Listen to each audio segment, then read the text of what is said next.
Welcome to E classroom. আজকে আমরা আজকে আমরা 24শে জুলাই আমরা কারেন্ট অ্যাফেয়ার্স দেখে নেব। তাহলে 24শে জুলাইতে কি কি কারেন্ট অ্যাফেয়ার্স এসছে, সাথে সাথে আমরা স্ট্র্যাটেজিকেও দেখছি। তাহলে সাথে সাথে স্ট্র্যাটেজিকেও আমরা নিয়ে এসেছি। তাহলে কারেন্ট অ্যাফেয়ার্সের সাথে সাথে স্ট্র্যাটেজিকেও দেখবো। তাহলে 24 জুলাই 2024-এর কি কারেন্ট অ্যাফেয়ার্স এসছে, তাহলে এক এক করে আমরা প্রশ্নগুলোতে চাই আর আমরা প্রশ্নগুলোতে দেখবো। তাহলে প্রথম প্রশ্নতে আমরা চলে আসি। তাহলে প্রথম প্রশ্ন আপনারা দেখবেন একটা অ্যাওয়ার্ডের নিয়ে একটা আমরা প্রথম প্রশ্ন দিয়েছে। বললো কোন সংস্থার which organization has been honored, কোন সংস্থাকে অনার্ড করা হয়েছে, কোন সংস্থাকে সম্মানিত করা হয়েছে কিসে, child and women development initiative of the year 2024। তাহলে 2024-এ যে নারী এবং আপনার শিশু আর নারী উদ্যোগ উন্নয়নের উদ্যোগ নিয়ে একটা সম্মানিত করা হলো। তাহলে কোন সংস্থাকে সম্মানিত করা হলো, তাহলে অ্যান্সার হয়ে যাবে সি, কি হচ্ছে Shri Kurumba educational and charitable trust. Shri Kurumba educational charitable trust এই ব্যাপারে আমরা দেখে নেবো। এই ট্রাস্টটা একটা হচ্ছে সিএসআর, ঠিক আছে। তাহলে এটা হচ্ছে সিএসআর গ্রুপ। তাহলে কিসের সিএসআর গ্রুপ? শোভা গ্রুপের সিএসআর। সিএসআর মানে হচ্ছে কি, সিএসআর ফুল ফর্ম হয় কর্পোরেট সোশ্যাল রেসপন্সিবিলিটি। যতগুলো কোম্পানি আছে তার যে লাভ হয়, বছরে যে লাভ হয়, এই লাভের কিছু একটা টাকা 1% বা 1.5% আপনাকে কোনো একটা জায়গা এনজিও বা যে কোনো একটা আপনার এনজিও যেখানে নন প্রফিটের যে কোনো একটা সংস্থার মধ্যে আপনাকে টাকা খরচ করতে হয়, তাকে বলা হয় সিএসআর, কর্পোরেট সোশ্যাল রেসপন্সিবিলিটি। তাহলে শোভা গ্রুপের একটা সিএসআর যার নাম হচ্ছে Shri Kurumba educational charitable trust, সে তাকে সম্মানিত করা হয়েছে কিসে নিয়ে, child and women development initiative উনি নিয়েছেন 2024-এ, ঠিক আছে। তাহলে এই ইভেন্ট কি অর্গানাইজ করেছিল, কে আয়োজন করলো? তাহলে মার্কেটিং এন্ড ব্র্যান্ড হংকোজ, ঠিক আছে। তাহলে অনেকগুলো ইন্ডাস্ট্রি যে লিডার গুলো আছে, চ্যাম্পিয়ন্স গুলো আছে, তাকে এই সোশ্যাল রেসপন্সিবিলিটি যে কি হলো এসছিল সেখানে পার্টিসিপেট করলো। দ্বিতীয় নম্বর কোশ্চেনে চলে আসি। তাহলে দেখবেন আমাদের ইকোনমিক সার্ভে বেরিয়েছিল, যেহেতু গতকাল আমরা দেখলাম, গতকাল ছিল আপনার বাজেট বেরিয়েছে আমাদের, ঠিক আছে। তাহলে বাজেটের একদিন আগে কি হয়, ইকোনমিক সার্ভে বের হয়। তাহলে এই ইকোনমিক সার্ভের মধ্যে আমাদের যে রিয়েল জিডিপি থাকবে, তাহলে রিয়েল জিডিপি কত অনুমান করা হয়েছে কত অনুমান করা হয়েছে, তাহলে আমাদের 2025-এ যে রিয়েল জিডিপি থাকবে কত বলা হয়েছে, কত এস্টিমেট করা হয়েছে, ঠিক আছে। তাহলে আমরা দেখবো অর্থনৈতিক সমীক্ষা 2024 অনুসার ফাইন্যান্সিয়াল 2025-এ ভারতে আনুমানিক জিডিপি বৃদ্ধি কত, তাহলে আনসার কি হয়ে যাবে 6.5 থেকে 7% আমাদের রিয়েল জিডিপি গ্রোথ থাকবে। কত পার্সেন্ট? 6.5 থেকে 7% রিয়েল জিডিপি কত। একটু ইকোনমিক সার্ভে ব্যাপারে আমরা একটু দেখে নেবো। তাহলে দেখুন ইকোনমিক সার্ভে বেরিয়েছে কে, ঠিক আছে। আপনারা এখানে দেখছেন আমাদের ফাইন্যান্স মিনিস্টার নির্মলা সীতারামন। তাহলে economic survey of India is presented by the government of India. তাহলে ইকোনমিক সার্ভে কে প্রেজেন্ট করে? আমাদের যে কেন্দ্র সরকার, সে ভিডিও করে বিফোর দ্য ইন্ডিয়ান বাজেট। যে বাজেট বের হয় তার একদিন আগে ইকোনমিক সার্ভে বের করা হয়, প্রেজেন্ট করা হয়। এটা এই ইকোনমিক সার্ভে হচ্ছে একটা এসেনশিয়াল অ্যানুয়াল রিপোর্ট, একটা বছরে একটা রিপোর্ট করা হয়। তার মধ্যে আমাদের দেশের মধ্যে কত উন্নয়ন হচ্ছে এবং পাস্ট ইয়ারে কি আমাদের ছিল, পাস্ট ইয়ারে আমাদের কি উন্নয়ন ছিল, সেটা নিয়ে একটা ডিটেইল ভাবে একটা রিপোর্ট তৈরি করা হয়, তাকে বলা হয় ইকোনমিক সার্ভে। তাহলে ইকোনমিক সার্ভে কোন মিনিস্ট্রি বের করে? তাহলে আমরা বলি ministry of finance ministry. K? Finance ministry. তাহলে ফাইন্যান্স মিনিস্ট্রিতে কে থাকে? আমাদের এখন ফাইন্যান্স মিনিস্টার কে আছেন? তাহলে ফাইন্যান্স মিনিস্টার এখন হচ্ছে নির্মলা সীতারামন। নির্মলা সীতারামন আমাদের এখন কে? Finance minister. তাহলে ফাইন্যান্স মিনিস্টার দায়িত্ব আছে ইকোনমিক সার্ভে বের করা। ফাইন্যান্স মিনিস্টারের মধ্যে কোন ভাগ, কোন ডিপার্টমেন্ট বের করে? তাহলে আমরা বলবো ডিপার্টমেন্ট অফ ইকোনমিক অ্যাফেয়ার্স, ঠিক আছে। তাহলে ডিপার্টমেন্ট অফ ইকোনমিক অ্যাফেয়ার্স যিনি সিই আছেন, যিনি চিফ ইকোনমিক অ্যাডভাইজার আছেন, তার মুখ্য দায়িত্ব আছে এই ইকোনমিক সার্ভে এবং বাজেট বের করা। তাহলে আমরা দেখে নেবো ইকোনমিক সার্ভে কে আছেন এখন। চল দেখুন আমাদের এখানে ইনি হচ্ছেন চিফ ইকোনমিক অ্যাডভাইজার। তাহলে এনার নাম হচ্ছে ভি অনন্ত নাগেশ্বরম। এনার নাম হচ্ছে ভি অনন্ত নাগেশ্বরম। এনার মুখ্য দায়িত্ব হচ্ছে ইকোনমিক সার্ভে এবং বাজেট বের করা। তাহলে ইকোনমিক সার্ভে কোন তারিখে বেরিয়েছিল? 22 জুলাই 2024-এ আমাদের টেবিলের উপর রাখা ছিল। প্রেজেন্ট কে করেছিল? আমাদের ফাইন্যান্স মিনিস্টার যিনি আছেন নির্মলা সীতারামন, অর্থমন্ত্রী, ঠিক আছে। তাহলে দেখবো এই বের করার উদ্দেশ্যটা কি, কিভাবে আমাদের এখানে আর্থিকভাবে আমাদের দেশ কিভাবে উন্নয়ন করছে সেটা দেখার জন্য এই ইকোনমিক সার্ভে বের করা হয়, ঠিক আছে। তাহলে দেখবেন কোন ডিপার্টমেন্ট বের করে বা কোন ডিপার্টমেন্ট তৈরি করে, তাহলে বলবো আমাদের ডিপার্টমেন্ট অফ ইকোনমিক অ্যাফেয়ার্স। তার মধ্যে কার অধীনে কাজ করে? তাহলে কে? ফাইন্যান্স মিনিস্ট্রির অধীনে কাজ করে, ডিপার্টমেন্ট অফ ইকোনমিক অ্যাফেয়ার্স। ঠিক আছে, নেক্সট কোশ্চেনে চলে আসবো। আচ্ছা, এখানে আপনারা দেখুন কিছু ইকোনমিক অ্যাফেয়ার্স এ কিছু গুলো আমি পার্ট দিয়েছি। তাহলে দেখুন আমাদের এই রিয়েল জিডিপি গ্রোথ আমাদের কত ছিল। তাহলে দেখবো ফাইন্যান্সিয়াল 2025-এ যে আমাদের রিয়েল জিডিপি গ্রোথ থাকবে, যে আমাদের প্রশ্ন ছিল 6.5 দিয়ে 7%। তাহলে গত বছর মানে 2023-24-এ আমাদের রিয়েল জিডিপি গ্রোথ কত ছিল? তাহলে আমাদের রিয়েল জিডিপি ছিল 8.2% ছিল। ঠিক আছে, তাহলে 2024-25-এ যেটা থাকবে ওটা থাকবে 6.5 দিয়ে 7%। গত বছর 23-24 ছিল আমাদের 8.2%। ইনফ্লেশন, ঠিক আছে, তাহলে আমরা দেখবো আমাদের যে মুদ্রাস্ফীতি যে আছে, আমাদের রিটেল ইনফ্লেশন খুচরা মূল্যস্ফীতি কত হচ্ছে, আমাদের যে 2023-এ ছিল 6.7% আমাদের ছিল, আর 2024-25-এ 5.4% হয়ে যাবে। তাহলে আপনি দেখবেন রিটেল ইনফ্লেশন, তাহলে আপনি রিটেল ইনফ্লেশনের ব্যাপারে যদি কথা বলি, তাহলে রিটেল ইনফ্লেশন 24-25-এ কত থাকবে, যেটা আমাদের প্রশ্নই ছিল, না কত হবে 5.4%। 23-24 যেটা চলে গেছে কত ছিল 6.7%। ঠিক আছে, তাহলে আমরা দেখবো সিএডি, সিএডি মানে current account deficit, current account deficit কত, তাহলে কারেন্ট অ্যাকাউন্ট আগে আমাদের এটা ছিল 2023-24-এ 2% ছিল, 2024-25-এ আমাদের জিডিপির কত হয়ে যাবে 0.7%। यानी যেটা ফাইন্যান্সিয়াল ইয়ার 2% থেকে আমাদের 0.7% current account deficit. Current account deficit কি হয়, তাহলে কারেন্ট অ্যাকাউন্ট ডিফিসিট একটু দেখে নেবেন। আমাদের যতগুলো ইনকাম, ধরুন আমি বছরে 1000 টাকা আমার ইনকাম, আর আমি কত এক্সপেন্ডিচার করছি, আমার খরচ কত, ধরুন আমার খরচ করছি আমি 1200 টাকা, তাহলে আমি 200 টাকা বেশি খরচ করে দিয়েছি। আমাদের ইনকাম থেকে, আমাদের আয় থেকে বেশি খরচ, তাহলে কত খরচ হচ্ছে 200 টাকা। এই 200 টাকা আমাদের জিডিপির কত পার্সেন্ট, সেটাই বলা হয় কারেন্ট অ্যাকাউন্ট ডিফিসিট। ঠিক আছে, কারেন্ট অ্যাকাউন্ট ডিফিসিট দেখে নিলেন। আমাদের স্পেন্ডিং, তাহলে আর একটা এখানে অনেকগুলো মানে গুরুত্বপূর্ণ একটা ইম্পর্টেন্ট পয়েন্ট দিয়েছে, যে আমাদের ইনশিওর করা হচ্ছে 81.4 কোটি মানুষকে কি করা হবে, আমাদের ফ্রিতে ফুড গ্রেনস দেওয়া হবে।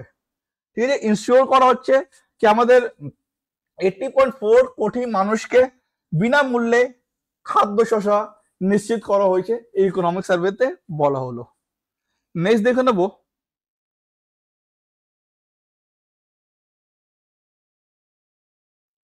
তাহলে নেক্সট কোশ্চেনে চলে আসি। নেক্সট দেখবেন কোন দিনতে আমরা ইন্টারন্যাশনাল মুন দিন হিসাবে, ইন্টারন্যাশনাল মুন ডে হিসাবে আমরা পালন করি।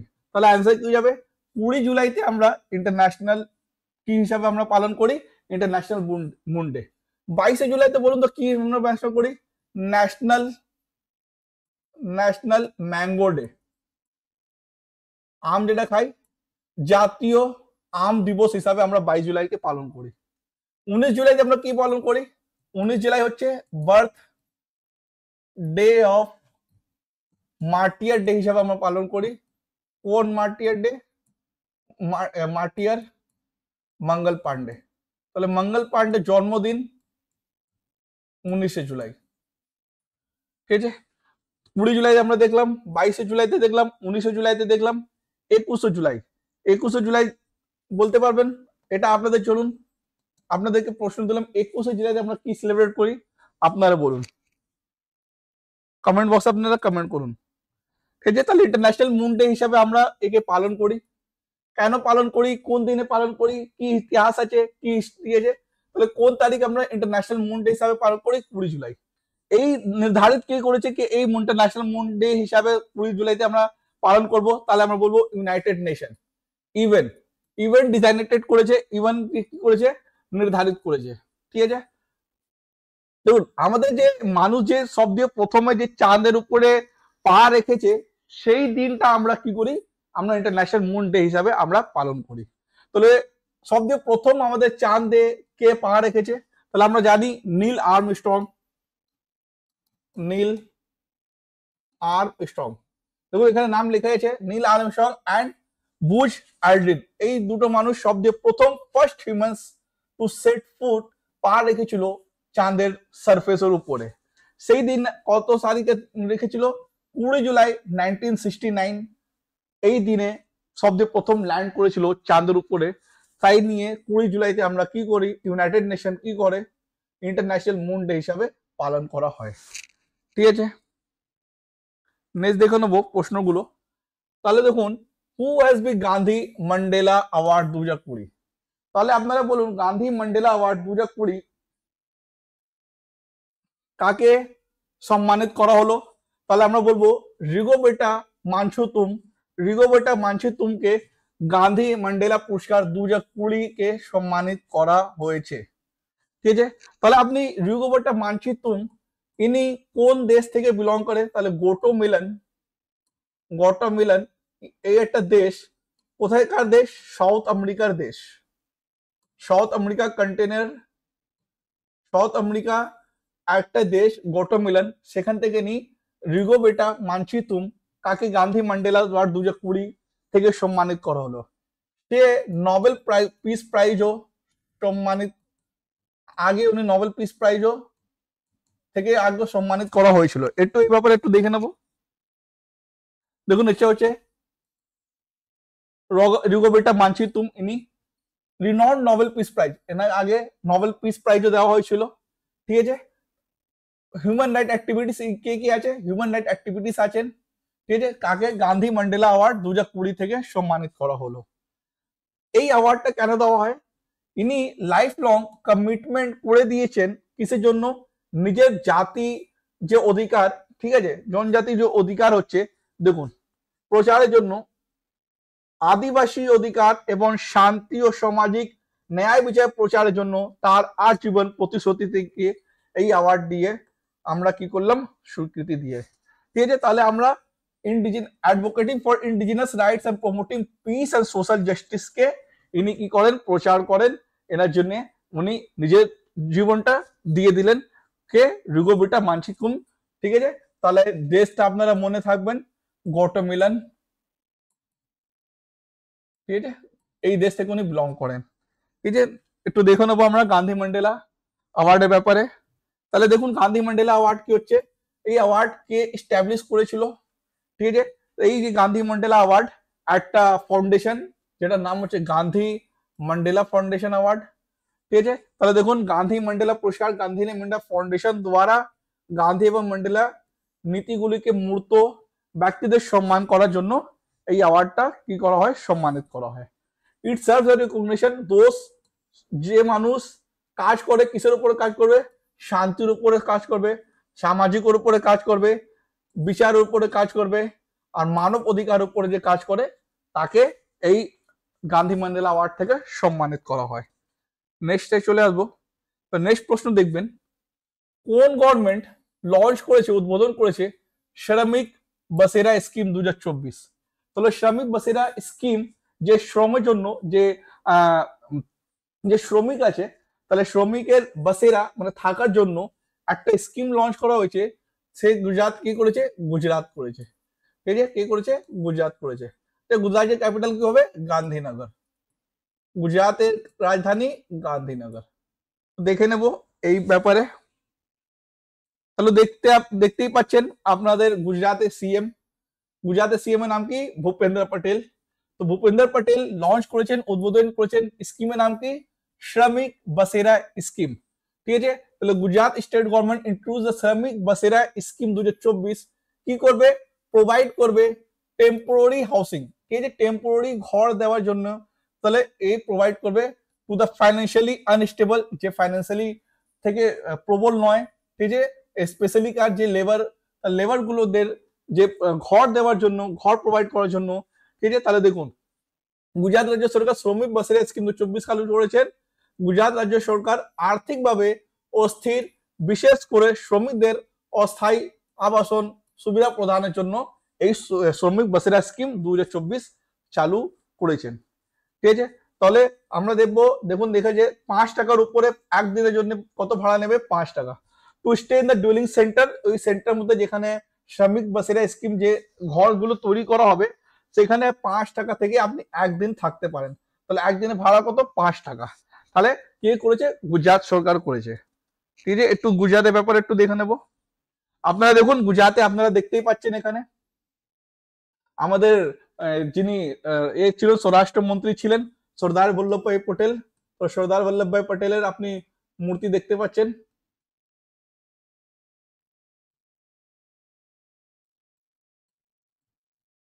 ঠিক আছে, তাহলে গুজরাট দেখুন, গুজরাট বিভাজনের আগে কি ছিল, বোম্বে ছিল, বোম্বে থেকে গুজরাট বিভাজন হলো।